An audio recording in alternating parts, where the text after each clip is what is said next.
Bonjour bien-aimés, je suis le frère Oscar. Aujourd'hui, nous allons parler d'un sujet très important, le choix du conjoint. Nous savons de nos jours que les hommes et les femmes souffrent dans leur relation à cause du mauvais choix de conjoint ou de conjointe qu'ils ont fait.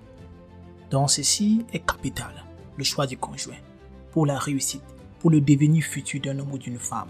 Parce que si tu as raté le choix de ton conjoint ou le choix de ta conjointe, ta destinée maritale sera un calvaire, une souffrance infinie. Tu n'auras jamais de paix. Parce que tu serais dans le plan opposé de Dieu.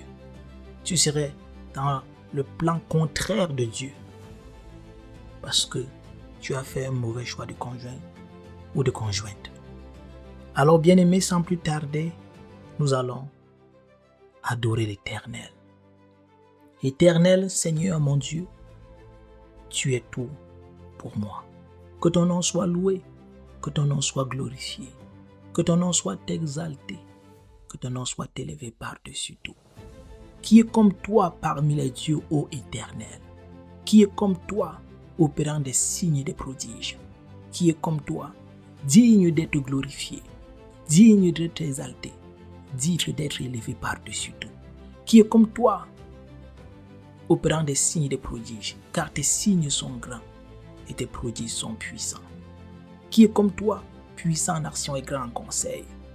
Tes œuvres sont vraies, tes voies sont justes. Tu es l'Éternel des armées. Tu es mon défenseur. Tu es mon rédempteur. Tu es l'auteur et le consommateur de ma foi. Comment ne pas te louer, Éternel? Comment ne pas t'adorer? Comment ne pas t'exalter? Tu me montres le chemin que je dois suivre. Tu es mon ombre à ma main droite. Tu me couvres sous tes ailes. Tu me couvres sous ta tente. Tu défends ma cause et tu ôtes la vie à ceux qui m'auront dépouillé. Tu combats mes ennemis et tu sauves mes fils. Comment ne pas te louer, Éternel? Comment ne pas t'exalter? Jireh est ton nom. Jéhovah Rapha est ton nom. Elohim est ton nom, car tu es le Dieu créateur. Tu n'es pas un homme pour mentir, ni un fils de l'homme pour te repentir.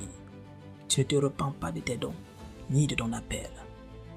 Gloire à toi, Éternel. Honneur à toi, Éternel. Seigneur, mets ton esprit en moi pour que je vive. Seigneur, donne-moi une langue autorisée. Mets l'onction dans ma bouche éternelle pendant ce moment de prière, pendant cet enseignement éternel. Donne-moi une langue autorisée. Car il est écrit, la vie et la mort sont au pouvoir de la langue. Seigneur, tiens-moi par la main. Guide mes pas pendant cet enseignement, pendant ce moment de prière. Donne-moi la sagesse et l'intelligence pour enseigner ton peuple, pour enseigner tes enfants. Que ton nom soit béni éternel, que ton nom soit glorifié, que ton nom soit exalté. Viens et prends contrôle de ce moment de prière. Viens et prends contrôle de ce moment d'enseignement éternel. Que ta lumière nous éclaire. Que ta sagesse inonde nos esprits. Que ton nom soit glorifié éternellement et à jamais. Gloire à toi éternel. Honneur à toi, Dieu Tout-Puissant. Amen. Bien-aimés, nous avons parlé du choix du conjoint. Nous savons de nos jours, toi l'homme, toi la femme, si tu as fait un mauvais choix, ta vie sera un calvaire. Et pour éviter ça, nous devons vraiment nous rassurer que l'homme ou la femme que nous laissons entrer dans nos vies, c'est le choix de Dieu pour nous. C'est la décision de Dieu pour nous. C'est la volonté de Dieu pour nous. Parce que si nous faisons notre propre choix, et qui n'est pas le choix de Dieu, nous allons à l'encontre du choix de Dieu pour nous. Nous allons souffrir toute notre vie. Nous allons nous retrouver dans le divorce, dans les séparations, une vie en couple remplie de querelles, de colère, de guerre, ainsi de suite. Et personne ne veut vivre ainsi. Personne ne veut vivre ainsi. Le choix du conjoint est très important. La Bible souligne l'importance de choisir un conjoint qui partage votre foi et vos valeurs, encourageant la prière et la sagesse. Ça, c'est ce que la Bible dit concernant le choix du conjoint. L'importance de partager la même foi. Parce qu'il est écrit dans 2 Corinthiens 6, verset 14. Ne vous mettez pas avec les infidèles sous un joug étranger, car quel rapport y a-t-il entre la justice et l'iniquité? Ou quelle communion y a-t-il entre la lumière et les ténèbres? Ça veut dire que quoi, toi, enfant de Dieu, toi, chrétien, qui veut te marier, ou qui veut être en relation avec une personne, tu ne peux pas aller prendre n'importe qui pour t'associer avec la personne. Tu ne peux pas prendre n'importe qui pour dire non, dans mon milieu ecclésiastique, religieux, je ne trouve personne, donc je peux me mettre avec n'importe qui. Non, ça ne va pas donner. Parce que quel rapport y a-t-il entre la lumière et les ténèbres? Toi, tu pries, mais ton conjoint ne prie pas. Il n'aime pas quand tu lui parles de Dieu. Toi, tu lui parles de Dieu, il se fâche. Quand tu lui parles de Jésus-Christ, il te critique. Il te dit comment le monde peut avancer sans Christ.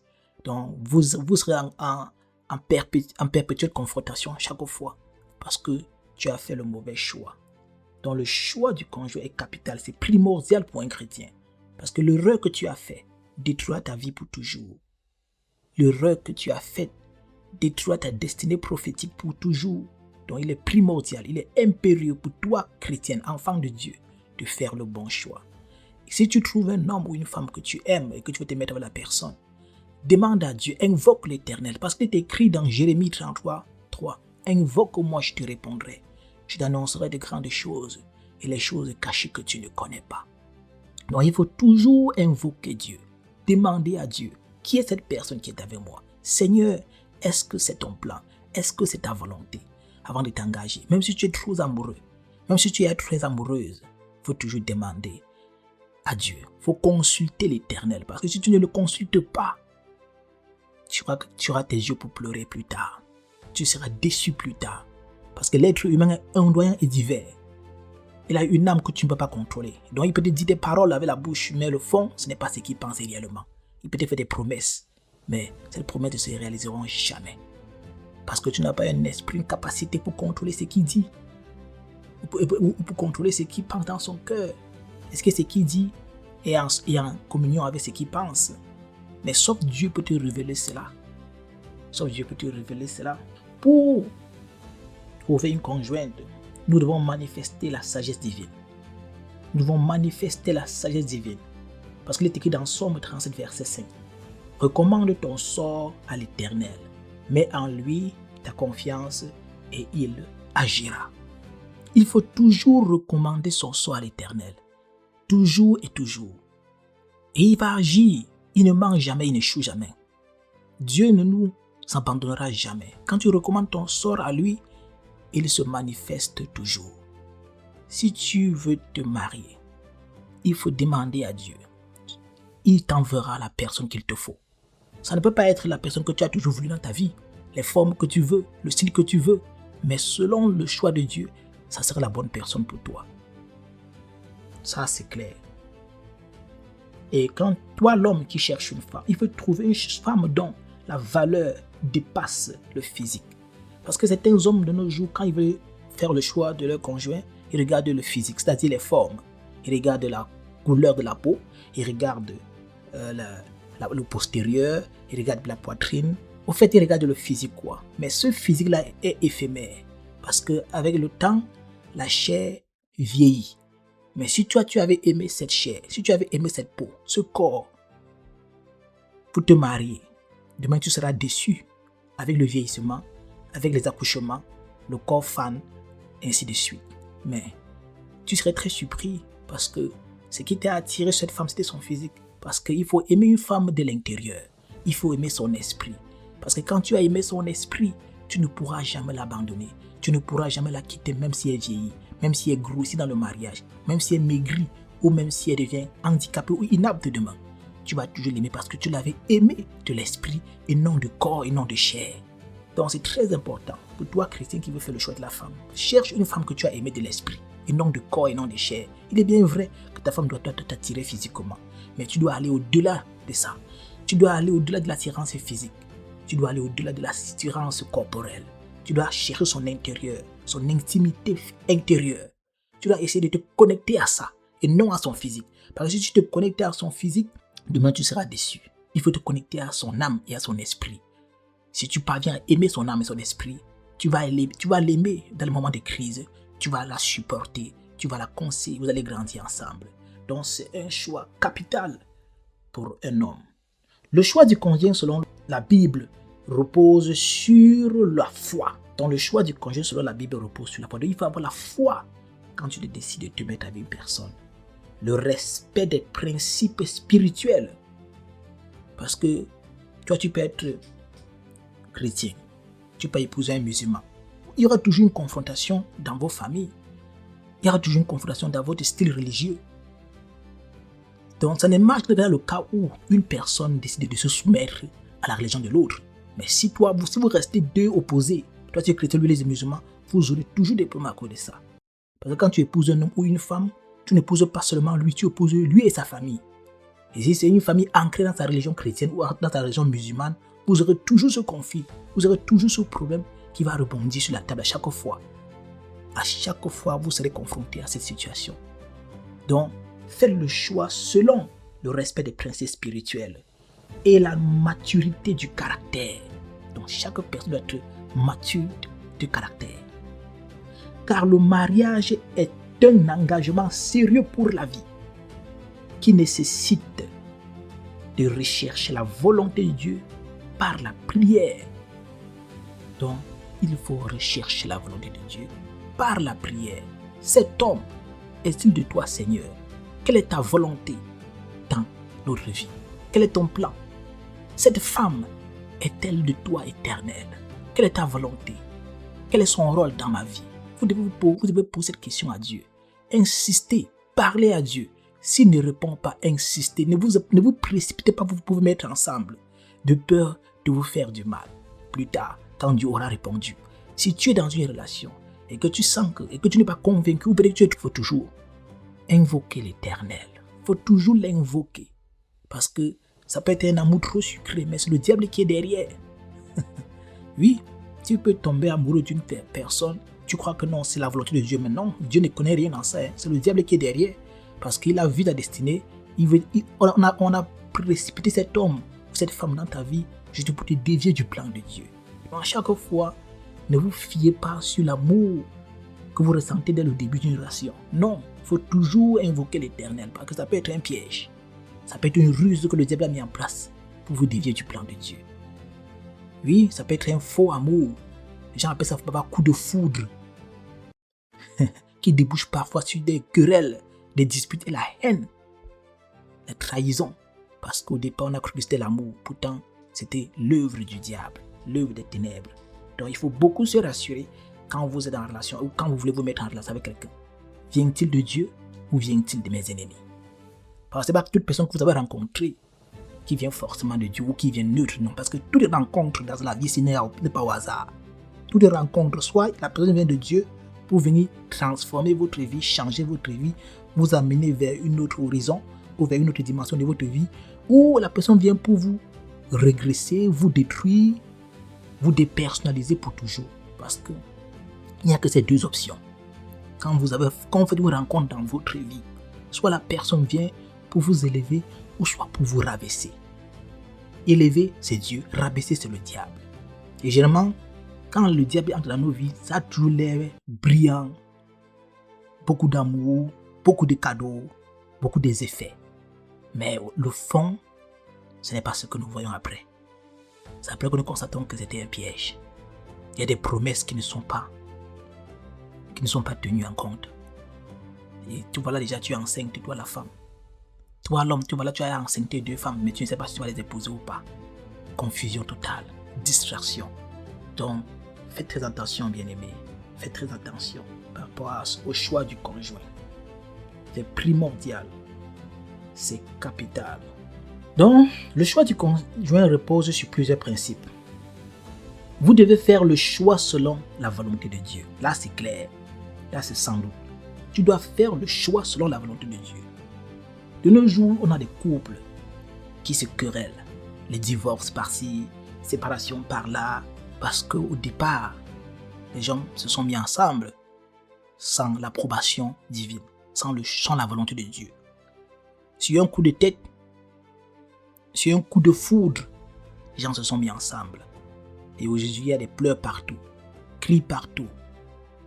Parce que Dieu n'était pas dans votre relation, Dieu n'était pas avec vous. Et si Dieu n'est pas avec vous, le diable serait avec vous. Trouvez un conjoint ou partenaire avec le désir réciproque d'union. Donc vous devez avoir le désir réciproque de vous unir, de vous mettre ensemble. Parce que nous savons aujourd'hui que parfois, les hommes parfois sont forcés à se marier à cause de la pression familiale, à cause de la pression des amis. Oh, toi ma fille, tu as 25 ans, tu as 30 ans, pourquoi tu n'es pas encore marié? Pourquoi tu n'as pas encore des enfants? Pourquoi, ainsi de suite. La pression familiale, la pression de la société. Directement, les filles se décident, le premier venu, je me mets avec lui. Ça, c'est une erreur fatale. Si Dieu n'a pas encore approuvé un homme ou une femme pour toi, ne te mets pas. Parce que le mariage est compliqué. C'est pour la vie. Ce n'est pas pour vous faire 3 mois après dire que non, nous ne sommes plus ensemble. C'est pour la vie. Donc, c'est le choix le plus important de la vie d'un homme, surtout d'un chrétien. Tu peux faire l'erreur sur ton travail.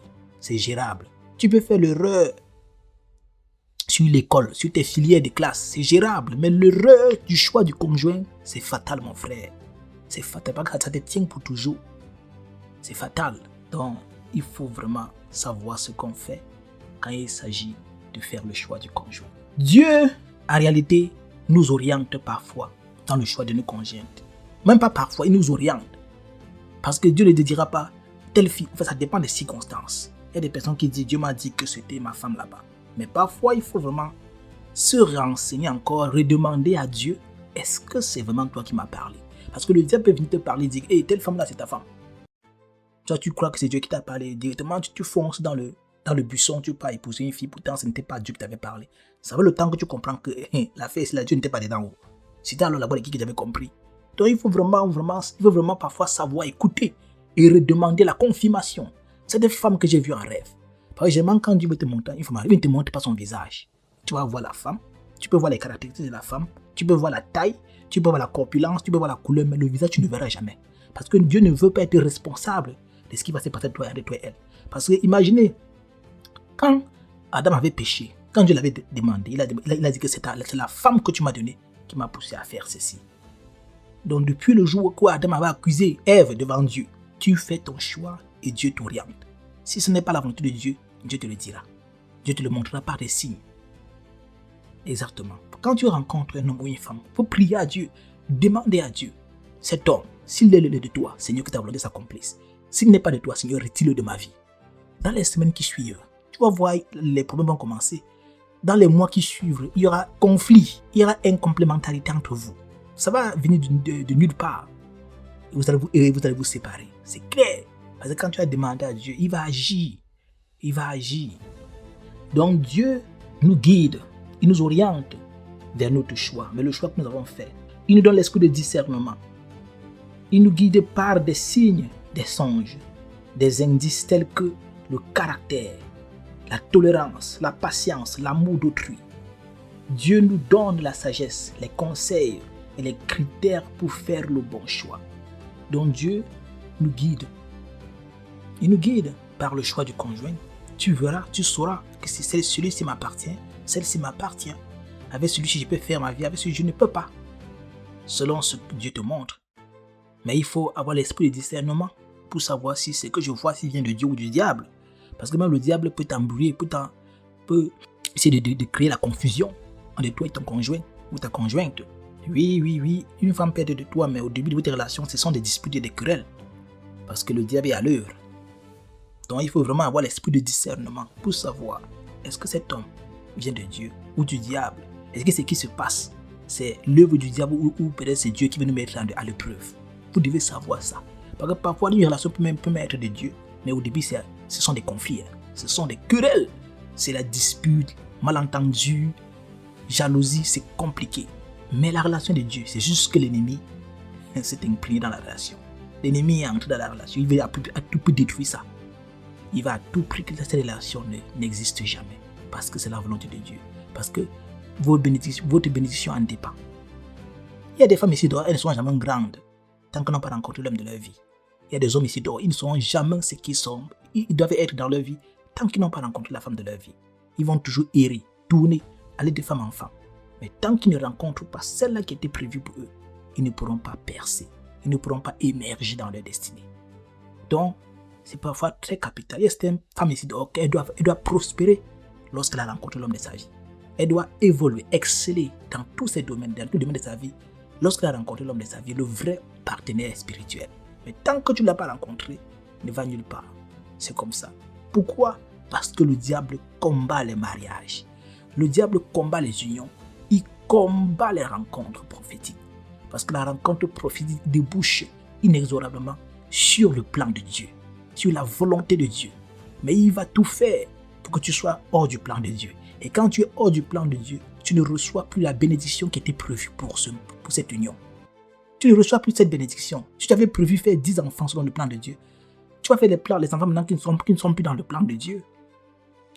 Donc tu vas faire tout ce que tu vas faire ne serait plus dans le plan de Dieu. Parce que le plan de Dieu vient avec la responsabilité, ça vient avec des bénédictions et des grâces. Mais si tu es hors du plan de Dieu, il y a certaines bénédictions que tu ne pourras pas avoir. Il y a certains postes que tu ne peux pas travailler dans la vie parce que dès le départ, tu étais hors du plan de Dieu. Ça, c'est clair. Parce que dès la base, dès le départ, tu n'étais pas dans le plan de Dieu. Et tu vas vivre une vie qui n'est pas la sienne. Parce que toi, tu as épousé la femme de quelqu'un d'autre. Et elle a épousé le mari de quelqu'un d'autre. À cause de votre manque de discernement. À cause de la distraction dans laquelle vous viviez. À cause du fait que vous ne croyez même pas en Dieu. 2 êtres humains perdus. Qui ont condamné 2 autres êtres humains. À cause du fait que vous n'avez pas pu faire le bon choix. Donc c'est très important. Le diable combat le choix du conjoint en utilisant des tactiques visant à nous éloigner de la volonté divine. Il exploite souvent nos émotions et nos faiblesses pour nous pousser vers des décisions basées sur l'illusion, la précipitation ou les apparences. Voilà comment le diable nous piège. Il nous met dans la précipitation. Tu rencontres une personne, tu ne la connais ni d'Adam ni d'Ève. Voilà, vous êtes déjà mariés. Vous êtes déjà en train de faire des rapports sexuels. Il y a des femmes, tu rencontres un homme, la première soirée, tu es en train de coucher avec cet homme. Ce n'est pas normal, ma soeur. Toi, mon frère, tu ne dois pas coucher avec une fille de votre première rencontre. Il faut connaître qui est la personne.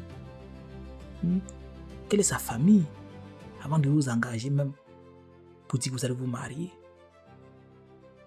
Donc la précipitation parfois fait défaut. C'est un problème majeur pour certaines personnes. À cause de la pression de la société, la pression de la famille, on ne veut même plus savoir qui est qui, où il sort, quelle est l'origine de sa famille, comment ça se passe dans leur famille, quels sont les contentieux spirituels liés à leur famille, quelles sont les condamnations liées à leur famille, quelles sont les interdictions liées à leur famille. Tu passes seulement te marier dans une famille que tu ne connais pas. Après, tu souffres, tu es entré dans un blocage, tu es entré dans un contentieux spirituel qui te bloque. Parce qu'avant d'entrer dans cette famille, dans cette relation, tu ne connaissais pas les problèmes qu'avait cette famille. Voilà pourquoi vous devez vous renseigner, mes frères. Vous renseigner sur le background de la famille. Un background check pour savoir cette fille sort de quelle concession, elle sort de quelle famille. Cet homme-là que je vais épouser là, il sort de quelle concession. Comment sont ses parents? Comment sont ses grands-parents? Comment étaient ses aïeux? Qu'est-ce qui s'est passé dans leur famille? Quel est le conflit qui est lié à leur famille? Tu dois savoir ces choses. Tu dois savoir tous ces détails avant de t'engager. Il ne faut pas regarder seulement la beauté, le corps là. Tu peux aller souffrir dans ça. Il ne faut pas regarder la beauté, le corps là. Tu peux aller lire dans ça. Donc, il faut vous ménager.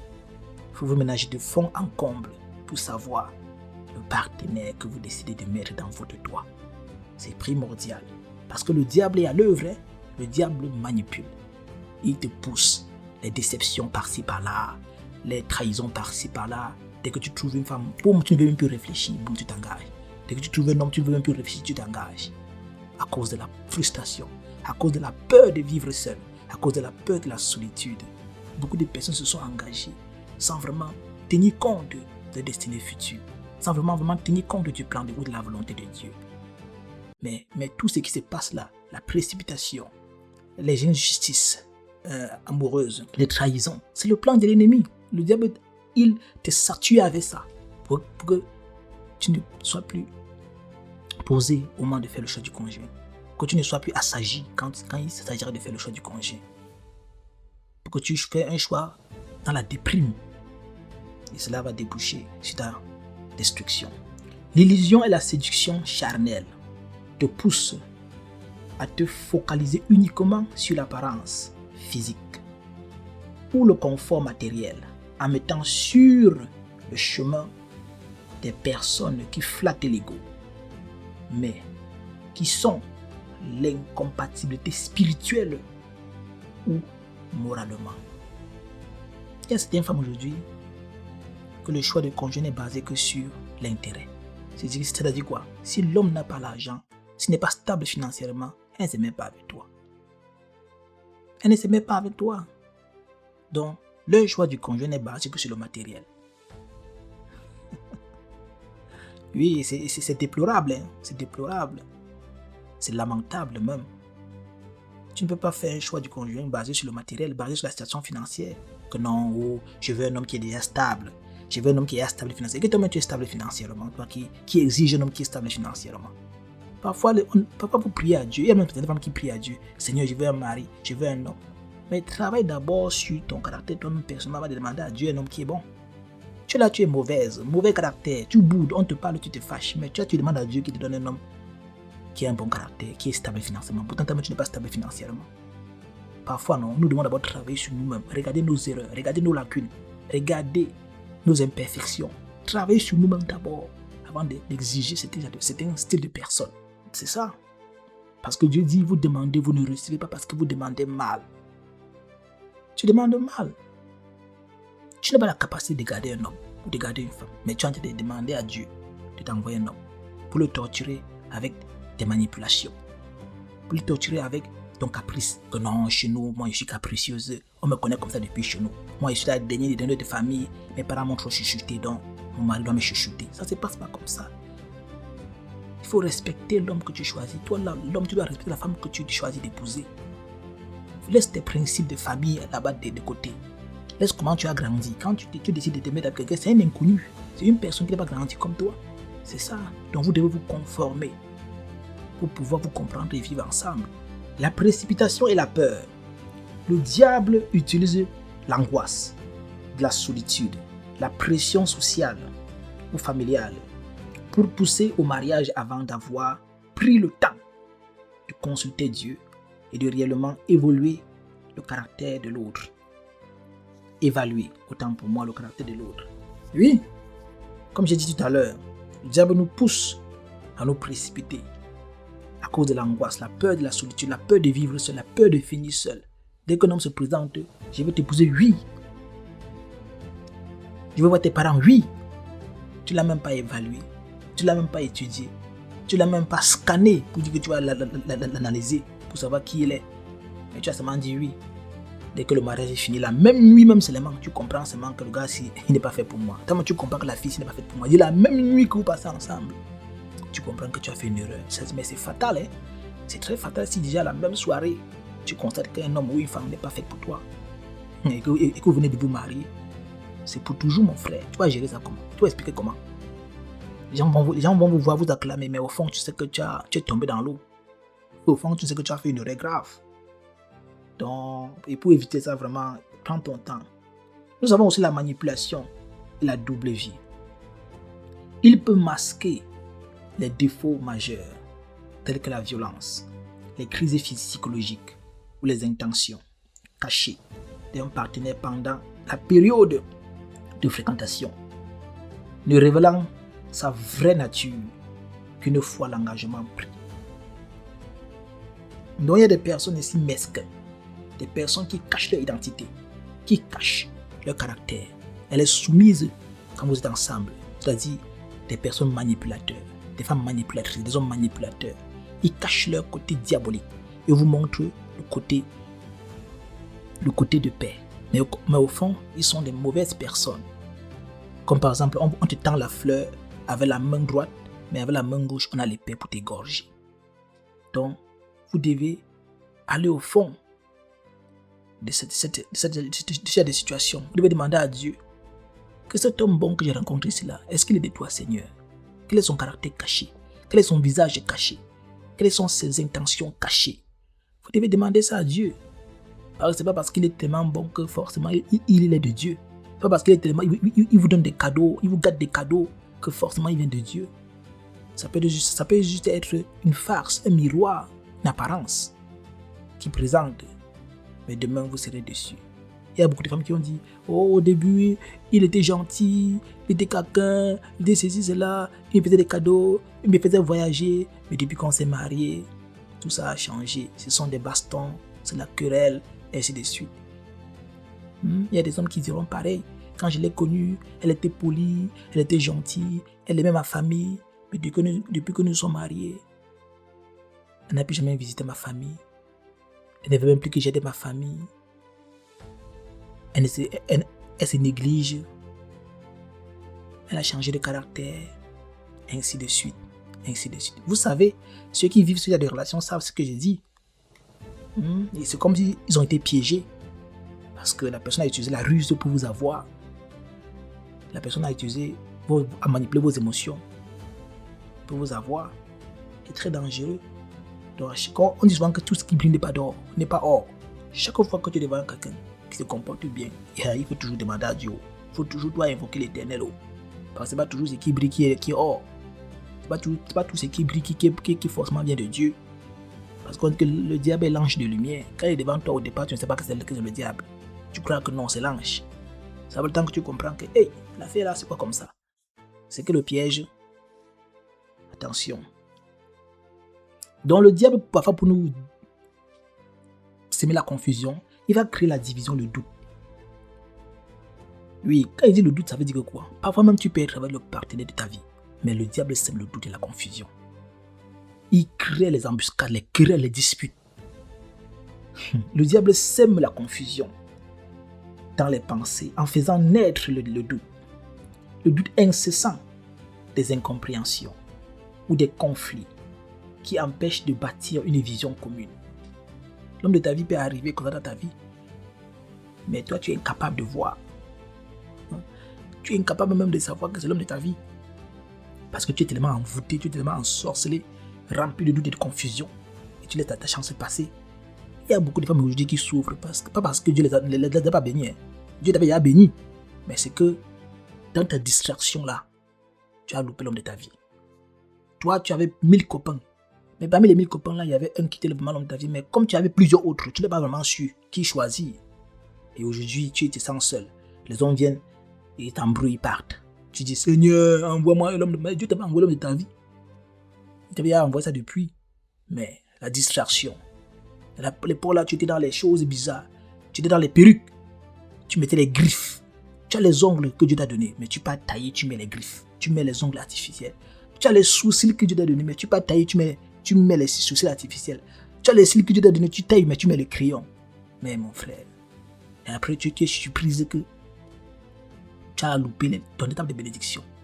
Parce que tout ce que vous mettez sur vos visages là, vous les femmes, ça n'attire que les hommes de chair, les hommes physiques, les hommes qui aiment le physique.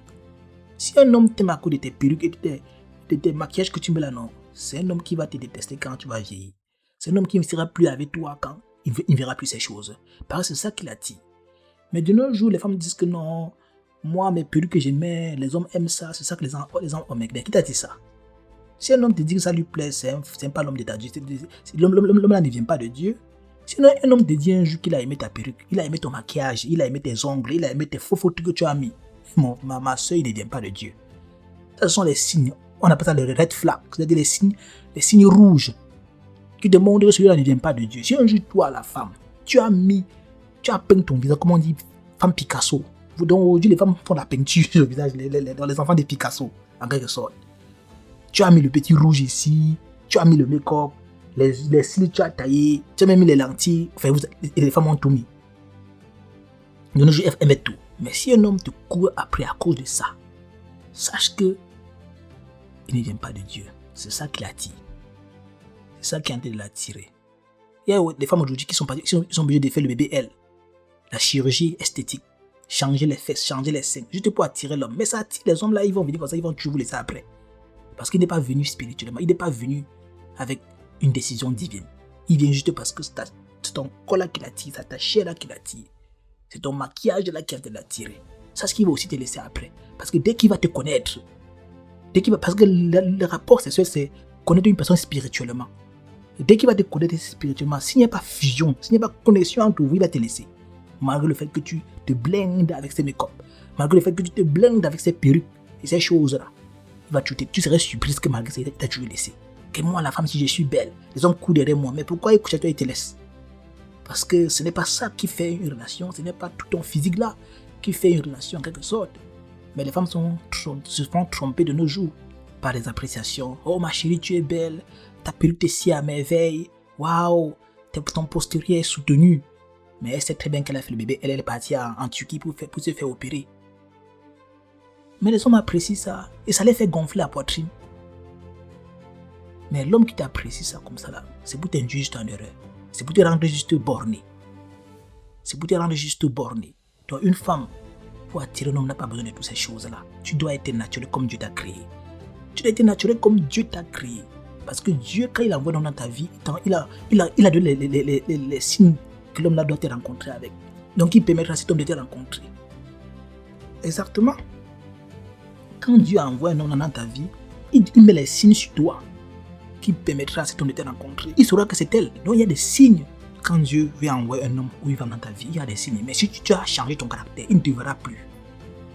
Si tu as changé ta personnalité, ton identité, avec des perruques et des make-up, il ne te verra plus. Vous croyez que c'est pour rien que le diable a mis sur pied les perruques et les make-up? Vous croyez que c'est pour rien que tout ça ont été fabriqués de nos jours et qui sont en train d'envahir nos marchés? Ce n'est pas le hasard, mes frères et sœurs. Ce n'est pas le hasard qu'aujourd'hui, il y a une compétition des make-up et des perruques, des griffes, des ongles, des cils et des sous-cils artificiels. Non, ce n'est pas le hasard. C'est une ruse terrible du diable. Parce que ça a pour but de vous dévier du plan de Dieu et de votre choix du conjoint. Parce que quand un homme vient dans ta vie, il cherche quelque chose. Il y a quelque chose qui l'attire. Il vient pour un signe, pour un indice. Il y a une marque sur toi qu'il doit avoir. Il y a une marque sur toi que Dieu a mis. Que non, celle-là, c'est celle que tu vas prendre. Mais quand il vient dans ta vie, tu as des perruques. Tu as des signes partout à tes yeux. Tu as le corps que tu as même changé. Mais il ne te verra plus. Ton corps là que tu as changé n'attirera maintenant que des hommes contraires du plan de Dieu pour toi. Ton visage là que tu passes tout ton temps à peindre, ça va attirer que la mauvaise personne dans ta vie, non la bonne personne. Les hommes vont t'apprécier, mais tous ne viendront pas de Dieu. Donc toi la femme, fais attention. Je m'adresse ici aux femmes parce que ce sont les femmes qui font ça sur leur corps. Ce sont les femmes qui passent à mettre des griffes, des perruques, des cils et des sous-cils artificiels. Toutes ces choses ne glorifient pas Dieu. Mais Dieu t'a créé, tu dis non, c'est pour ma beauté personnelle. Mais tu crois que Dieu était fou pour te créer comme ça, avec les chevelus comme ça, avec les ongles. Il faut juste être propre. Tu tailles tes ongles, tu serais propre. Tu travailles sur ton visage, tu te laves proprement, tu serais propre et tu vas attirer l'homme de ta vie. Qu'on ne vous trompe pas en disant que non, ce sont vos perruques là et vos lentilles et vos sous-cils artificiels et vos peintures sur le visage qui donnent l'homme. Non. Si l'homme t'a marié à cause de ça, non. Il faut savoir qu'il est tombé le main dans le pied, il s'est trompé. Tu l'as piégé. C'est ça. Parce que un homme ne devrait pas se marier avec une personne basée sur le physique.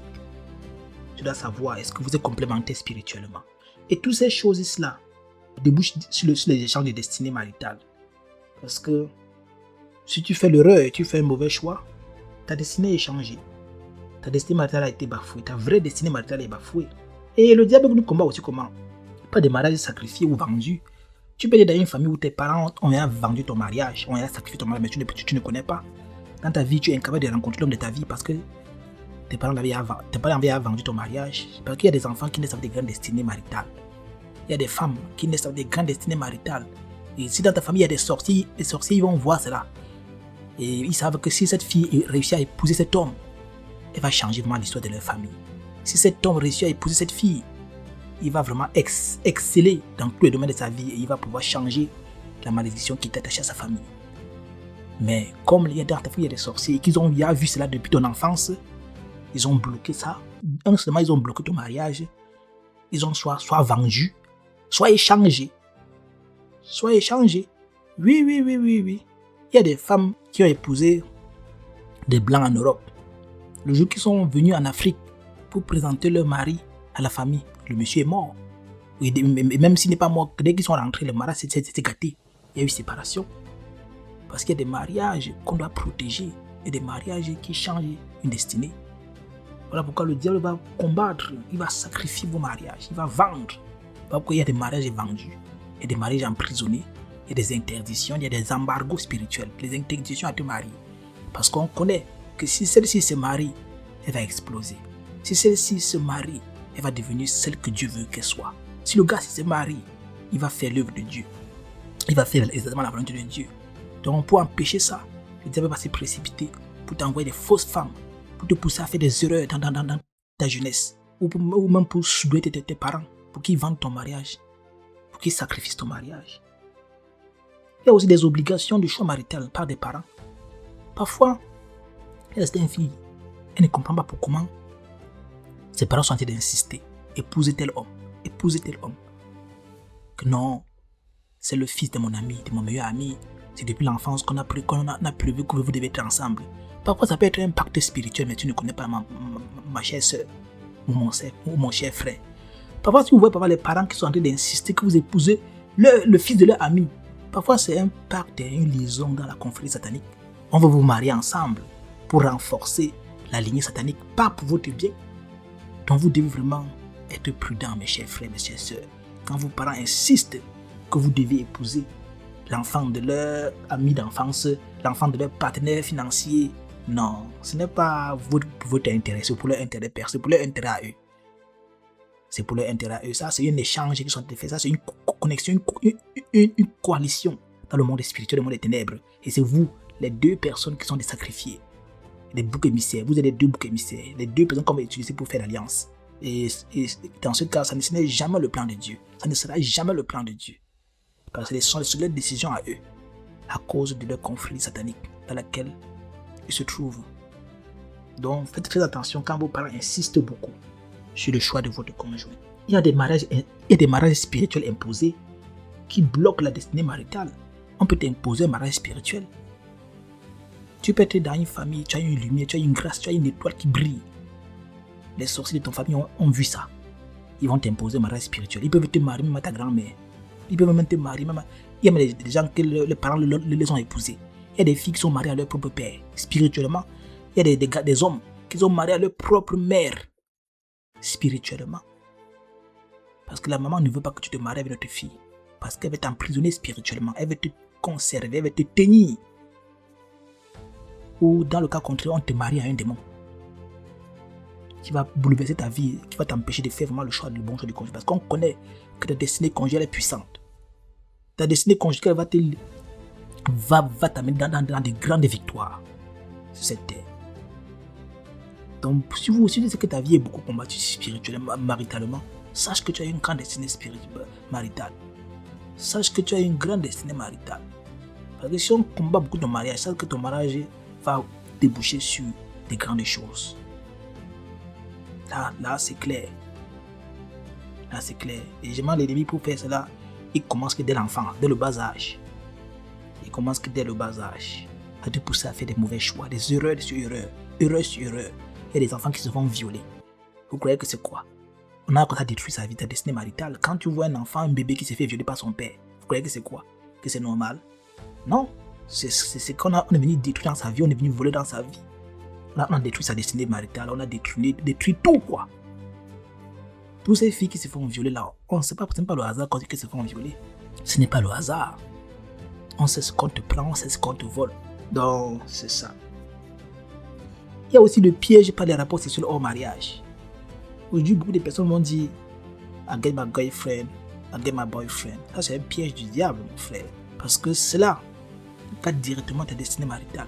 Si tu es passé de ton enfance, tu as passé ton temps à avoir des rapports sexuels avec plusieurs personnes, plusieurs filles, mais tu t'es marié à eux. Parce que chaque fois que tu as fait un rapport sexuel, c'est un mariage. Imaginez aussi la femme samaritaine. La femme samaritaine qui était assise au puits avec Jésus. Quand Jésus l'a posé la question, que es-tu mariée, elle a dit que elle a eu 5 maris, et même celui avec qui elle était maintenant n'est pas son mari. Jésus dit qu'elle a dit la vérité. Parce que même celui avec qui elle est maintenant n'est pas toujours son mari. Pourquoi elle a connu 5 hommes dans sa vie? Ça veut dire quoi? Elle a couché avec 5 hommes. Mais ces 5 hommes sont considérés comme ses maris. Parce qu'à chaque fois, même s'ils ne sont pas mariés ensemble, à chaque fois que tu as commis un rapport avec une personne, tu es marié à la personne. En quelque sorte, le rapport, c'est ça le vrai mariage. Si vous ne connaissez pas. Le rapport, c'est ça le vrai mariage. C'est ça l'union. C'est ça l'union entre deux personnes. C'est le rapport sexuel. À chaque fois que tu t'es marié avec une personne, autant pour moi que tu as fait les rapports sexuels avec une personne au mariage, tu t'es marié avec cette personne. Donc il y a des gens aujourd'hui qui ont déjà 20 maris, 50 maris, 100 maris. Mais aujourd'hui, je suis en train de prier à Dieu, Seigneur, envoie mon mari. Mais tu vas avoir le mari là comment quand tu as eu 100 maris et que quand vous vous êtes séparés, tu n'as pas fait un nettoyage. Parce que quand vous vous mettez ensemble, c'est un pacte qui est scellé. C'est une alliance qui est scellée. À chaque fois, si tu as connu une personne dans le passé et que vous vous êtes séparés, il faut faire un travail. Il faut te purifier, il faut te séparer de cette union. Il faut te séparer de ça. Parce que si tu ne te sépares pas de ça et que tu peux entrer dans une relation, tu es toujours marié à celui-là. Tu vas partir encore te marier avec l'autre, coucher avec lui, descendre encore, aller partir encore l'autre, coucher encore là-bas, ainsi de suite, ainsi de suite. Tu as plus de 20 maris depuis tes 15 ans, depuis tes 18 ans, jusqu'à aujourd'hui, tu as 25 ans, tu as connu 17 hommes, 20 hommes. Ainsi, la même chose pour l'homme. Vous qui couchez avec des femmes en désordre, là, vous dites que non, c'est comme ça la vie de nos jours. Non, c'est très dangereux. À chaque fois, chaque fille avec qui vous vous couchez, vous vous mariez avec la fille. C'est spirituellement, tout ça se passe spirituellement. Tu es marié à elle, tu es connecté à elle, tu es lié à elle. Donc si vous vous séparez, il faut vous séparer, il faut briser, il faut divorcer spirituellement. Vous devez prononcer cette parole vous devez prononcer la parole de divorce pour vous séparer. Parce que si tu ne fais pas ce travail, tu iras dans la prochaine relation, ça serait pareil. Dans ton mariage, il y aura des conflits, il y aura des problèmes que tu ne sais pas où ça sort. Tu serais visité par des maris, des femmes de nuit. Parce que tu avais déjà été marié depuis. Tu vois, dans tes rêves, on te réclame. Parce que tu avais déjà été marié, mon frère. Vous devez vous séparer de ces femmes, de ces hommes que vous avez connus dans le passé et qui ne vous ont pas épousé. Vous devez vous séparer spirituellement d'eux. Parce que la séparation qui s'est passée entre vous, c'est une séparation physique. Mais la séparation spirituelle n'a pas été faite. Vous devez vous séparer spirituellement. De corps, d'âme et d'esprit. Mais vous vous êtes seulement séparés du corps. Mais l'âme est toujours liée. L'esprit est connecté à travers le rapport social que vous avez eu ensemble. Donc il faut aussi vous séparer de ça. Parce qu'il est écrit, votre alliance avec la mort sera détruite. Votre pacte avec le séjour des morts ne subsistera pas. Quand le fléau débordé passera, vous serez par le foulé aux pieds. Là-bas, c'est Ésaïe 28, verset 18. Donc vous devez vous séparer de toutes les relations sexuelles du passé. Vous devez vous débarrasser de ça. Vous devez vous séparer définitivement de ça. Sinon, vous n'aurez pas la paix dans votre future relation. Et aussi, le diable bâtit des hôtels. Le diable, il bâtit des hôtels. Il va utiliser vos parents, vos frères, vos oncles, vos tantes pour bâtir des hôtels diaboliques contre vous. Pour maintenir votre mariage dans la prison. Ils vont vous imposer des esprits de célibat. Ils vont vous imposer des esprits de célibat. Ils vont maintenir votre mariage en captivité. Ils vont bâtir des hôtels contre vous. Voilà pourquoi vous devez briser les hôtels de vos parents. Briser les hôtels. Comme Dieu avait demandé à Gédéon de briser l'hôtel de son père. Donc vous devez briser les hôtels de vos parents qu'ils ont conçus. Il y a des mariages qui sont enfermés, qui sont enterrés dans des tombeaux, dans des cimetières. Parfois quand vous priez fortement pour votre mariage, vous allez rêver là. Voilà que votre robe de mariage, votre costume de mariage sort des tombeaux, des cimetières.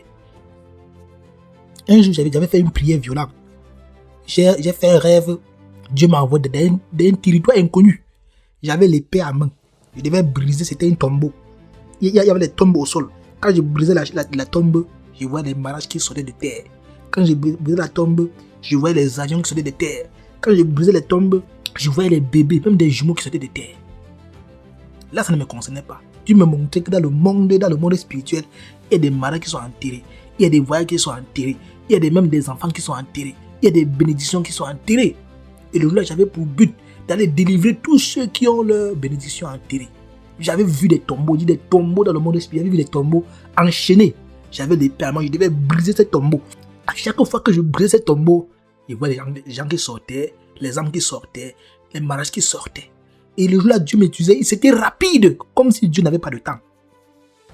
Donc, je ne sais pas si c'était un rêve ou c'était une vision, mais c'est tellement rapide. Dieu m'avait utilisé ce jour-là tellement rapidement, comme s'il n'y avait pas le temps à perdre.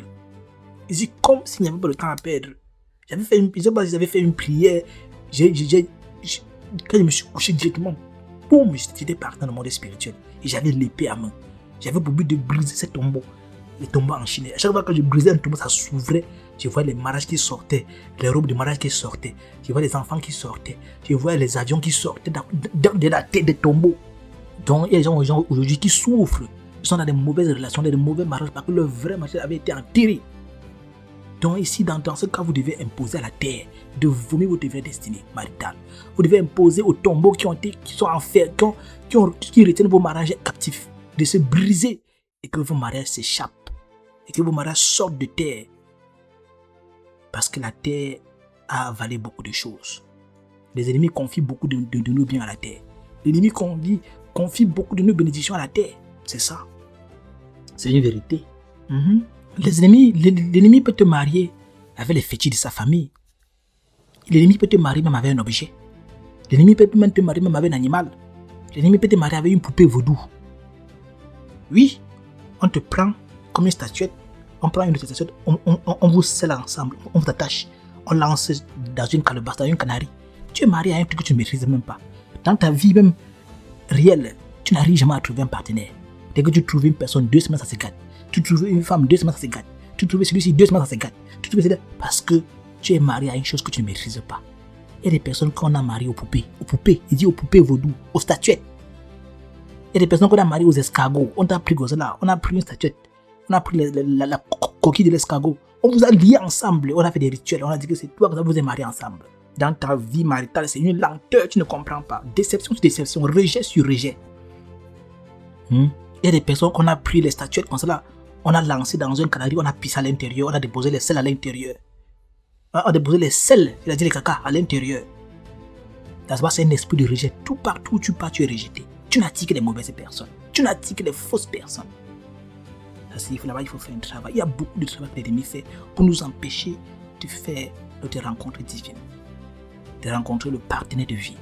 Donc, c'est une bataille de nos jours. L'ennemi ne veut même pas que quelqu'un puisse se marier avec la personne de ta destinée. Parce que si tu te maries avec l'homme de ta destinée, non, tu es dans le plan de Dieu. Ta vie va aller vraiment de bonheur en bonheur, de grâce en grâce et de bénédiction en bénédiction. Mais l'ennemi empêche cela. Il travaille jour et nuit. J'ai dit jour et nuit. Pour empêcher ça. Les hommes vivent sans même savoir ça. Les hommes vivent sans même savoir que l'ennemi combat tellement, furieusement leur mariage, leur destinée, leur rencontre maritale. On se met avec n'importe qui aujourd'hui, on se marie seulement. Dès qu'on rencontre n'importe qui, on se marie seulement. Non, ça ne marche pas comme ça. Voilà pourquoi aujourd'hui, les divorces sont accrus. Il y a une recrudescence des divorces. Exacerbée, exagérée à la limite. Les relations qui ne tiennent plus debout, les confusions, les doutes, des mariages qui se transforment en conflit, les relations qui se transforment en guerre. Mais pourquoi ça? Pourtant, au début, vous croyez que vous êtes amoureux. Au début, vous avez cru qu'il y avait l'amour entre vous. Parce que le diable travaille. Il est acharné contre les enfants de Dieu. Il est acharné contre les humains. Parce qu'ils ne veulent pas le bonheur. Tu ne peux rester dans le mariage quand il y a tromperie. Le mariage n'est bon pour vous. Quand non, la femme te trompe, quand l'homme te trompe. Dans ce cas, non, vous pouvez rester. Parce que quand l'homme t'a trompé, quand l'homme va dehors, il couche avec une autre femme, il vient, il couche avec toi. Il pollue ta maison. Il pollue ton âme. Il pollue ton corps. Mais il y a des femmes qui acceptent ça. Que non, l'homme normal, il doit être infidèle. Les hommes sont reconnus. Mais qui vous a raconté ça? Que l'homme normal doit avoir 3 femmes, 4 femmes. Mais qui vous a dit ça? Tu sais ce que l'homme là fait dans ta vie quand il part coucher avec d'autres femmes, il vient coucher encore avec toi. Tu sais ce que ton corps devient. Ce que ton corps devient, ton âme devient. Si tu peux voir ce que tu deviens quand l'homme va dehors, il couche avec 5, 6, 10 femmes. Il vient coucher avec toi. Si tu peux voir spirituellement ce que tu deviens, tu ne peux même pas accepter ça. Tu ne peux même pas tolérer ça. Tu ne peux pas tolérer même que ton homme te trompe. Tu ne peux même pas tolérer ça. Parce que si tu connais ce qui se passe spirituellement, quand il fait cela, tu serais dépassé. Vice versa. Un homme qui tolère que sa femme l'a trompé, mais tu ne connais pas ce qui s'est passé. Tu ne connais pas ce qui s'est passé, mon frère. Parce que quand le diable la pousse à aller dehors, te tromper et revenir coucher encore avec toi à la maison, mais le diable a permis ça. Il sait pourquoi. Il sait pourquoi il permet ça des choses. Parce que ça te détruit, toi, l'homme. Même si tu n'as rien fait, ça te détruit. Parce que le diable, pour t'atteindre, s'il n'arrive pas à t'atteindre, il passe par ta femme, par ton époux, ou par ta conjointe. Il met seulement un esprit d'impudicité. Elle va dehors là, j'avais 2-3 personnes, elle revient à la maison. Ta destinée est foutue, mon frère. Même si tu t'es préservé n'importe comment, même si depuis ton enfant tu t'es préservé n'importe comment, dès que ta femme a fait ça dans le mariage, ta destinée est atteinte. Par là, le diable va t'atteindre. Donc, il faut faire très attention. Donc, il y a certaines choses qu'on ne tolère pas. C'est ça. Donc, aujourd'hui, l'ennemi utilise beaucoup de moyens pour empêcher aux enfants de Dieu de rencontrer leur partenaire de destinée, leur conjoint de destinée. Il passe par des envoûtements, des ensorcellements. Il passe par des manipulations, des malédictions. On te maudit en stipulant que dans toute ta vie, tu ne rencontreras pas de bonnes personnes. On t'envoûte. Toi, tu es un esprit de rejet. Partout où tu pars, on te rejette. Quand un homme vient, il veut seulement coucher avec toi. C'est ça. Quand tu lui parles de mariage, il fait comme s'il ne comprend pas ce que tu dis. Il ne parle jamais de mariage. Tout ce qu'il veut, c'était de donner de l'argent, s'amuser avec toi et coucher avec toi. Quand tu parles de mariage, il n'est plus là. Ce sont des envoûtements. Ce sont des limitations. Avant de te donner à un homme, rassure-toi que tu es dans sa maison mariée à lui. Parce qu'il y a même des hommes aujourd'hui. Et quand il sait que tu es chez des filles, que non, que tu veux à tout prix qu'ils te marient, ils vont faire le premier pas, ils vont aller chez toi faire le comment on appelle ça, le toqué-porte. Dès qu'il fait le toqué-porte, il te convainc, tu couches avec lui, après il disparaît. Tes parents te disent que ma fille, l'homme là qui était venu ici toquer, il est où maintenant? Tu as dit qu'on a encore où il se trouve, tu appelles encore, il décroche. Il décroche puis des appels. Donc mes filles, mes soeurs, ne vous fiez plus au toqué-porte, ne vous laissez plus piéger par ça. Quand un homme vient et qu'il a fait le toqué-porte, il devient avec la liste de ce qu'on a demandé. Qui t'épouse d'abord devant Dieu et devant les hommes? Quand il dit devant les hommes, c'est-à-dire à la mairie, devant Dieu, c'est-à-dire dans une église reconnue par Dieu. Oui, qu'il t'épouse, qu'il finisse ce qu'il a commencé. Il ne commence pas à te dire que non, j'ai trop attendu, il faut qu'on couche d'abord ensemble. Tu fais l'erreur, tu permets ça, il va partir. Il va fuir après. Parce qu'un homme est capable de dépenser 1,5 million pour faire un toqué-porte. Juste parce qu'il veut coucher avec toi. Parce qu'il était envoyé par le diable. Juste pour détruire ta vie comme ça pour partir. Juste pour te voler ta destinée matérielle pour partir. Parce que certaines femmes m'ont dit que non, il est seulement couché avec moi. Est-ce que c'est le savant ça? C'est que c'est fini. C'est seulement ça qu'il a fait. Mais tu es ignorant, tu ne comprends pas ce qui s'est passé. Tu ne comprends pas ce qui s'est passé. Parce que c'était besoin quand il couche avec toi, il sait ce qu'il est venu faire. C'est toi qui ne comprends rien. C'est toi qui ne comprends rien. Ce rapport, ce n'était pas seulement un simple rapport, c'était pas seulement un simple plaisir. Il y avait un but derrière. Il t'a voulu ta destinée maritale et ma soeur, il est parti. Tu es surpris que dès qu'il t'a laissé, les hommes viennent, il ne reste plus. Bien ça ils partent. Depuis qu'il avait fait ce docu-porte là, un homme n'a plus jamais essayé de faire ça. Ça fait 10 ans que depuis qu'il avait fait ce docu-porte, il est parti. Depuis là qu'il était parti, quand il rencontre un homme, mon frère il veut faire que la même chose. Parce qu'il était venu pour un but, il était venu dans ta vie en mission. Donc vous ne devez pas laisser un homme venir vous embrouiller avec le toqué-porte et après il couche avec vous. Non, il a fini ce qu'il a commencé. Vous devez, ce qui retient un homme chez une femme, non, c'est qu'elle ne lui permet pas de toucher son corps, d'avoir son corps. Ça c'est clair. Si toi tu te laisses ton corps, parce que l'homme là si c'est mal avec toi encore, non, c'est ta chance. C'est ta chance. Mais si toi, tu interdis ça à un homme à toucher ton corps et qu'il veut t'épouser, il va aller jusqu'au bout. Ne te laisse pas convaincre. Sois ferme. Prie à Dieu que Dieu te donne la force de tenir le coup. Il va t'épouser. Parce que parfois, il y a des hommes qui disent non, on a fait la dot, on a fait ceci, cela, on peut y accoucher ensemble. Ma mère et ma soeur ne cèdent pas à ça. Si tu cèdes à ça, le pire peut arriver. Et le pire, c'est quoi? Il peut te laisser pas. Il va dire que la dot ne signifie rien. Ça ne sert à rien. Il va te dire ça. Cache. Ça ne sert à rien. Donc faites attention. Délivrez votre corps avant le vrai mariage. C'est ça. Là, s'il part dans le mariage maintenant, ce mariage te protège. Ce mariage que tu as fait légalement te protège. Donc, mes frères et sœurs, ça c'était l'enseignement. Ça c'était l'enseignement par rapport à la volonté de Dieu, par rapport au mariage. Quand tu rencontres l'homme de ta vie, quand tu rencontres un homme, autant pour moi, quand tu rencontres un homme, il faut toujours invoquer l'Éternel. Il faut toujours demander à Dieu, Seigneur, cet homme vient-il de toi? Cette femme vient-elle de toi? Quelle est ta volonté dans cette union, Seigneur? Quelle est ta parole? Quelle est ta parole pour nous? Vous devez toujours invoquer Dieu. Comme j'ai dit tout à l'heure, il est écrit dans Jérémie 33, verset 3. Invoque-moi, je te répondrai. Je t'annoncerai des grandes choses et les choses cachées que tu ne connais pas.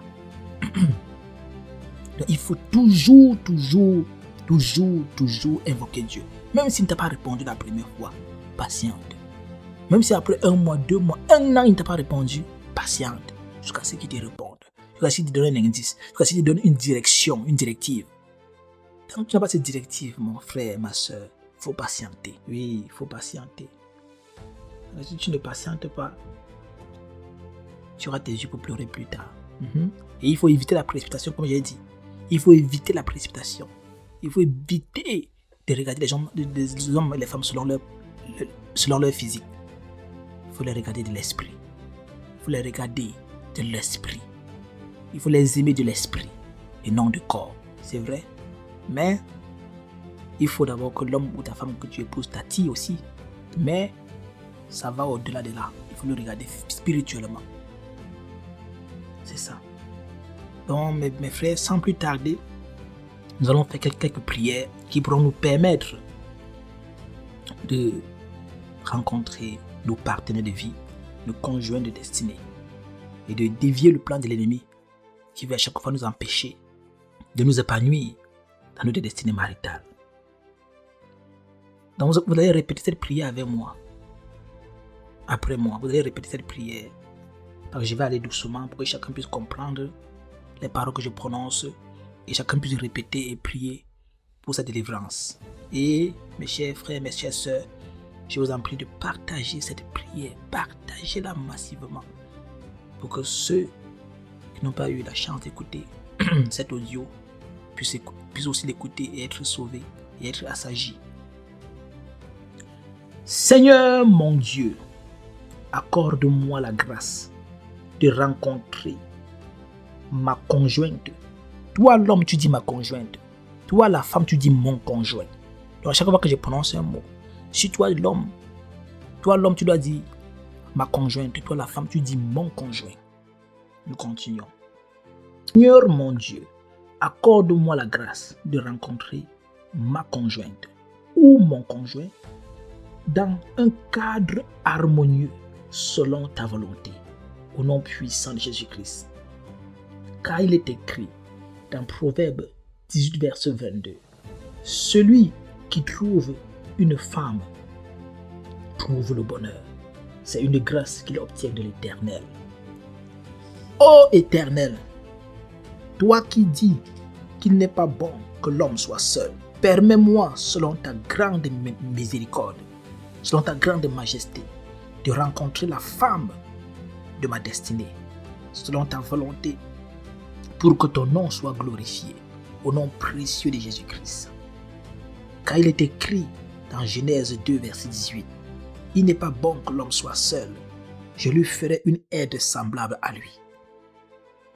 Éternel, accorde-moi la sagesse, l'intelligence et le discernement pour trouver la bonne personne selon ta volonté et non celle du diable, au nom de Jésus-Christ. Car il est écrit dans Genèse 2, verset 24, c'est pourquoi l'homme quittera son père et sa mère et s'attachera à sa femme, et ils deviendront une seule chair. Seigneur, accorde-moi la faveur pour reconnaître la bonne femme malgré la confusion et les ruses que le diable mettra en place pour me dévier de ton plan marital pour moi, au nom de Jésus-Christ. Car il est écrit dans Proverbe 10, verset 22, celui qui trouve une femme trouve le bonheur, c'est une faveur qu'il obtient de l'Éternel. Seigneur, donne-moi la force de me contenir et le pouvoir de fuir l'impudicité pour préserver mon corps, mon âme et mon esprit pour mon futur conjoint ou ma future conjointe, au nom de Jésus-Christ. Ainsi parle l'Éternel dans 1 Corinthiens 7, verset 2. Toutefois, pour éviter l'impudicité, que chacun ait sa femme et que chaque femme ait son mari. Je prophétise que les écluses des cieux s'ouvrent et relâchent dans ma vie les bonnes nouvelles concernant ma destinée maritale, au nom précieux de Jésus-Christ. Seigneur, ouvre mon chemin vers le mariage et ordonne que toute force démoniaque qui entrave ma progression soit lynchée, soit paralysée et décapitée au nom de Jésus-Christ. Car il est écrit dans Ésaïe 45, verset 2, « Je marcherai devant toi, j'aplanirai les chemins montueux, je romprai les portes d'airain et je briserai les verrous de fer. Seigneur, tiens-moi par la main et ouvre devant moi les portes du mariage, pour que ton nom soit glorifié éternellement et à jamais. » Car il est écrit dans Ésaïe 45, verset 1, « Ainsi parle l'Éternel à son oint, à Cyrus, qu'il tient par la main pour terrasser les nations devant lui et pour relâcher la ceinture des rois, pour lui ouvrir les portes afin qu'elles ne soient plus fermées. Seigneur, répands sur moi, sur mon corps, sur mon âme et sur mon esprit un parfum de bonne odeur pour attirer le partenaire idéal pour ma vie, au nom puissant de Jésus-Christ. Je reçois l'onction qui ouvre les portes du mariage divin et ordonne que la puissance de Dieu descende sur moi pour l'accomplir au nom redoutable de Jésus-Christ. Seigneur mon Dieu, je te rends grâce pour ton amour infini et pour le projet de bonheur que tu as pour ma vie. Aujourd'hui, je te confie ma vie sentimentale et le désir que j'ai de rencontrer un conjoint au nom de Jésus-Christ. Seigneur, je ne veux pas courir vers une relation qui ne viendrait pas de toi. Enlève de mon cœur toute précipitation, toute peur de la solitude et tout mauvais choix pour que ton nom soit glorifié au nom de Jésus-Christ. Ô Éternel, ouvre mes yeux pour que je puisse reconnaître la personne que tu as préparée pour moi, celle que je pourrais construire un foyer fondé sur tes principes, dans le respect, la fidélité et l'amour véritable au nom précieux de Jésus-Christ. Esprit de Dieu, descends sur moi et guide-moi par ta volonté vers mon conjoint, selon ton plan divin au nom de Jésus-Christ. Si ma destinée maritale a été échangée par le pouvoir qui m'a été conféré par Jésus, mon Sauveur, pour marcher sur toutes les puissances de l'ennemi, je récupère et j'arrache mon vêtement de mariage, ma robe de mariage, entre les mains de l'ennemi, au nom de Jésus-Christ.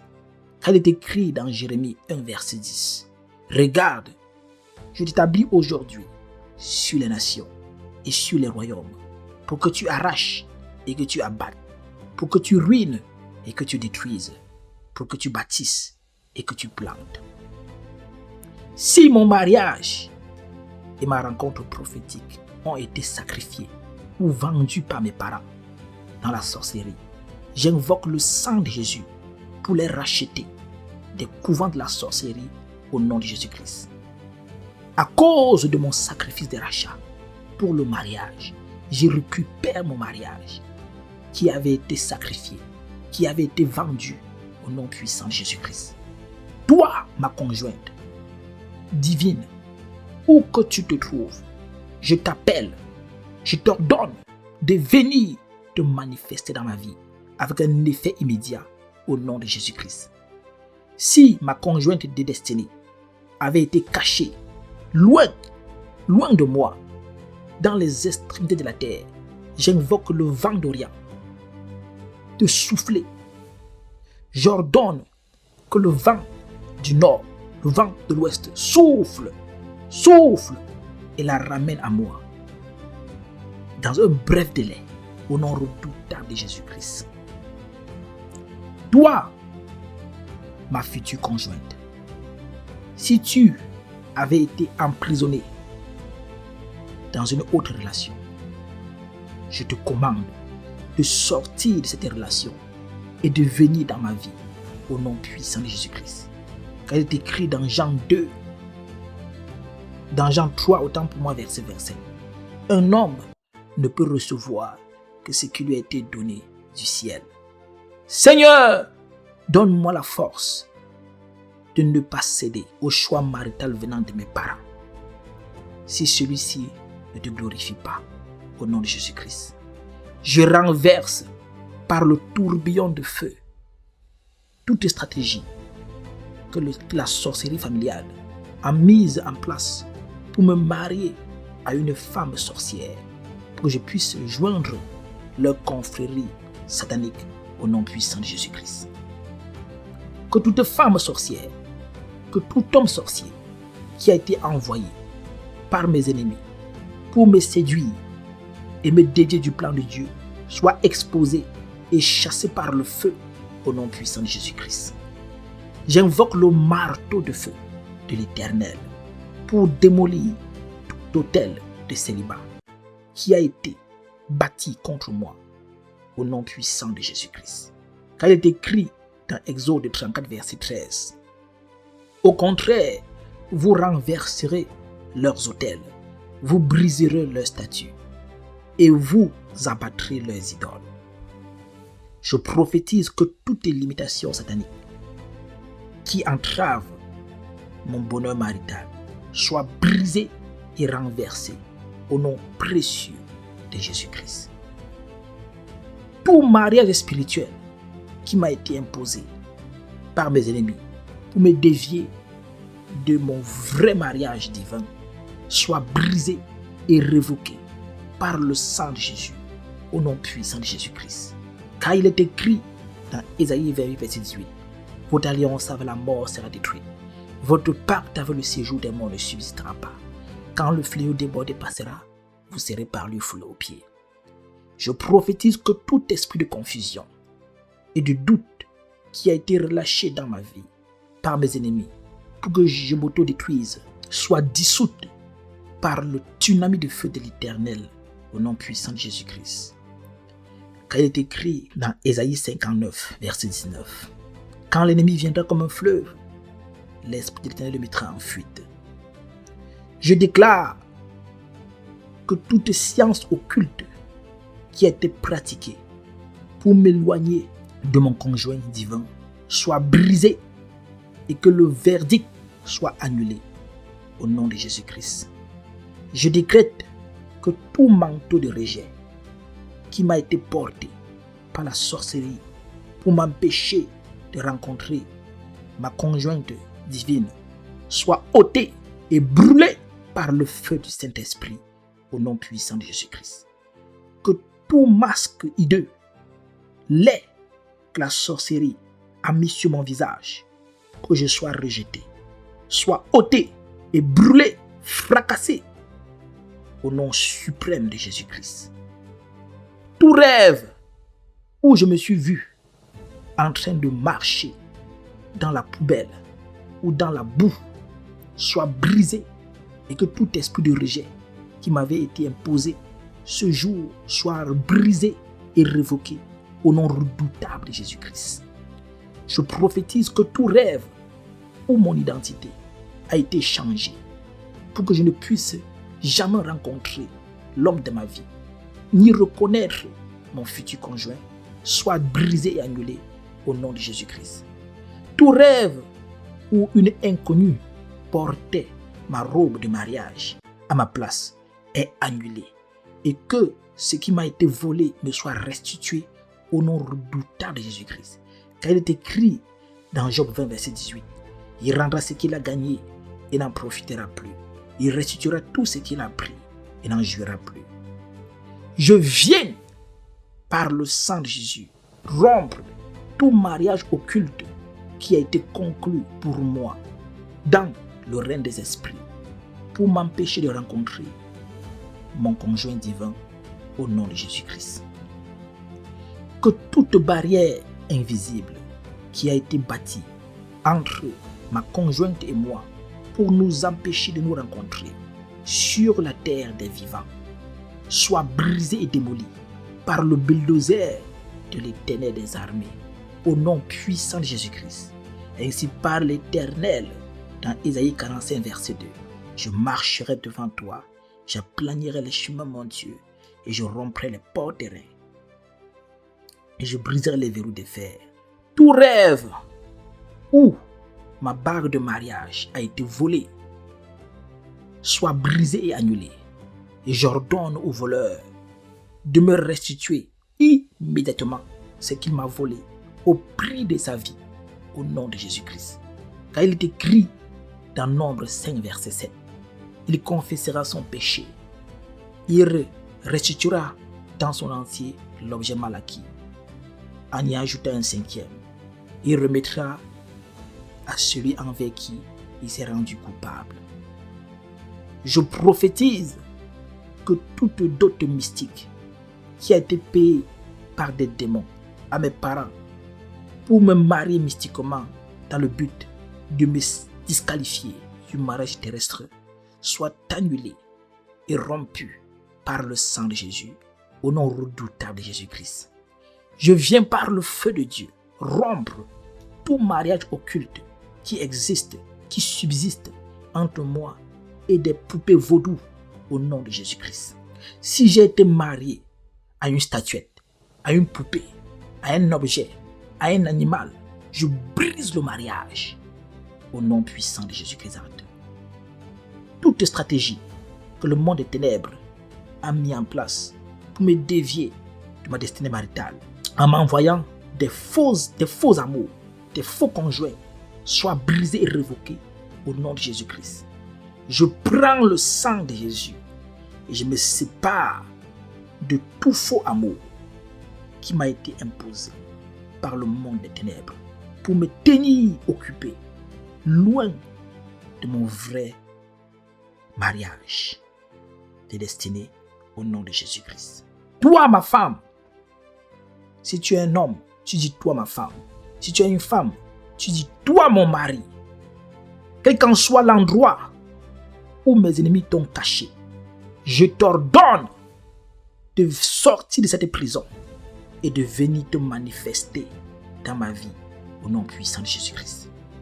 Tout comportement, toute attitude, tout caractère que le monde des ténèbres m'a imposé pour m'empêcher d'être localisé par mon conjoint divin soit brisé et révoqué au nom puissant de Jésus-Christ. Bien-aimés, ici là, c'est très primordial. Il y a certains hommes ou certaines femmes qui ont certains caractères, ils se disent que non, c'est leur attitude, c'est comme ça qu'ils sont. Mais parfois, ce sont des caractères qui t'ont été imposés, par le diable pour t'empêcher de garder les hommes qui viennent dans ta vie. Il y a des femmes colériques, il y a des femmes qui ont un mauvais caractère, c'est-à-dire elle est tellement mauvaise. Et elle sait ça. Et elle dit que c'est mon moi, c'est comme ça que je suis. Je suis né comme ça, il n'y a personne qui peut me changer. Parfois, ce sont les caractères qui t'ont été imposés. Pour que tu ne puisses jamais garder un homme, que tu ne puisses jamais rencontrer le vrai homme, c'est-à-dire l'homme de ta destinée. Donc, vous devez vous débarrasser de vos caractères, de la violence, des conflits. Donc, c'est ça. Tout voile de femmes étrangères qui a été mis sur mon visage spirituellement par mes ennemis pour m'empêcher d'être reconnu par mon conjoint soit ôté et brûlé par le feu de Dieu au nom de Jésus-Christ. J'invoque le sang de Jésus pour effacer toute marque de célibat que le monde des ténèbres a mis sur mon front pendant que je dormais profondément au nom précieux de Jésus-Christ. Je prophétise que tout rituel qui a été fait depuis mon village pour me lier à quelqu'un d'autre que mon partenaire de destinée est brisé et rompu au nom puissant de Jésus-Christ. Car il est écrit dans Matthieu 10, verset 18. Je vous le dis en vérité, tout ce que vous lirez sur la terre sera lié dans le ciel, et tout ce que vous délirez sur la terre sera délié dans le ciel. Je déclare que toute loi qui interdit le mariage dans ma vie soit brisée et détruite au nom puissant de Jésus-Christ. Je décrète que toute condamnation anti-mariage qui m'a été imposé par mes oppresseurs soit brisé et annulé au nom redoutable de Jésus-Christ. Car il est écrit dans Romains 8, verset 1. Il n'y a donc maintenant aucune condamnation pour ceux qui sont en Jésus-Christ. Que toute étiquette anti-mariage qui a été accrochée sur mon vêtement en plein rêve par des dirigeants invisibles pour me disqualifier du bonheur marital soit découpée et calcinée par le feu du Saint-Esprit au nom de Jésus-Christ. J'invoque le sang de Jésus pour effacer tout péché sexuel que j'ai commis dans le passé qui m'empêche aujourd'hui de rencontrer ma conjointe de destinée au nom de Jésus-Christ. Ainsi parle l'Éternel dans Colossiens 2, verset 14. Il a effacé l'acte dont les ordonnances le condamnaient et qui subsistait contre nous. Il l'a détruit en le clouant à la croix. Seigneur, par ta grande miséricorde, pardonne-moi tout péché sexuel que j'ai commis dans le passé qui m'empêche aujourd'hui de rencontrer ma conjointe divine au nom puissant de Jésus-Christ. Porte de célibat, levez vos linteaux pour que mon partenaire de destinée vienne dans ma vie et ne part plus jamais au nom puissant de Jésus-Christ. Toute personne qui a vu ma lumière de destinée maritale et qui a décidé de l'éteindre ou de l'empêcher de briller soit exposée et électrocutée par le tonnerre de l'Éternel au nom redoutable de Jésus-Christ. Tout esprit de prostitution qui m'a été imposé par les sorciers de ma famille pour que je m'auto-détruise avant l'arrivée de mon conjoint de destinée soit révoqué et chassé par l'ouragan de feu de l'Éternel au nom puissant de Jésus-Christ. Toute rencontre amoureuse orchestrée par le diable pour me dévier du plan marital de Dieu pour moi soit dissoute au nom puissant de Jésus-Christ. Seigneur, donne-moi la force de toujours invoquer ton nom avant de laisser quiconque entrer dans ma vie au nom de Jésus-Christ. Ainsi parle l'Éternel dans Jérémie 33, verset 3. Invoque-moi, je te répondrai. Je t'annoncerai de grandes choses et des choses cachées que tu ne connais pas. Seigneur éternel, merci infiniment pour ce moment de prière, pour ce moment d'enseignement. Nous te bénissons, Éternel. Nous te glorifions, nous t'exaltons pour ce que tu as fait. Merci de nous avoir donné l'opportunité d'écouter, d'apprendre et d'enseigner. Seigneur, que l'honneur t'appartient pour toujours et à perpétuité.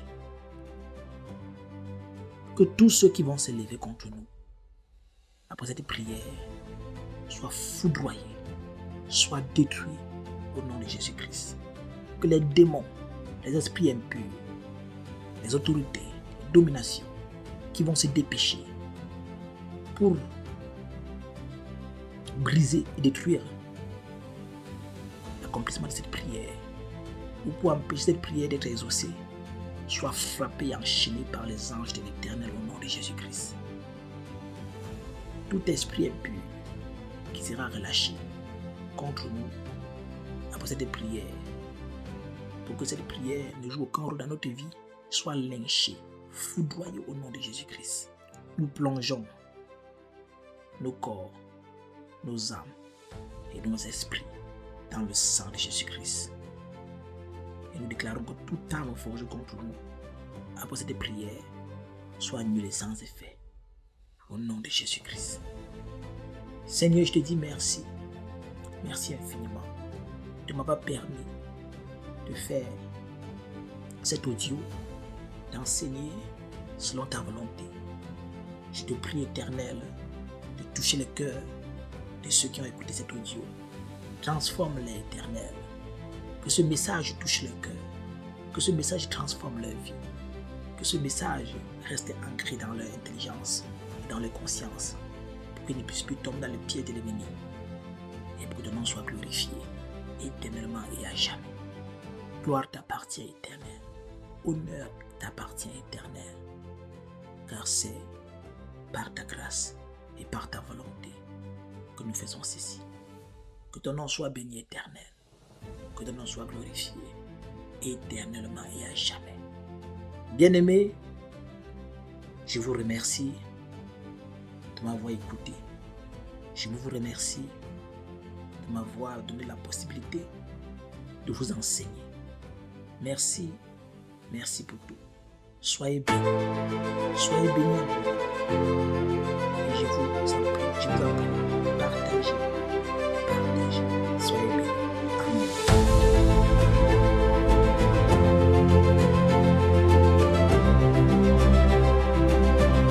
Amen.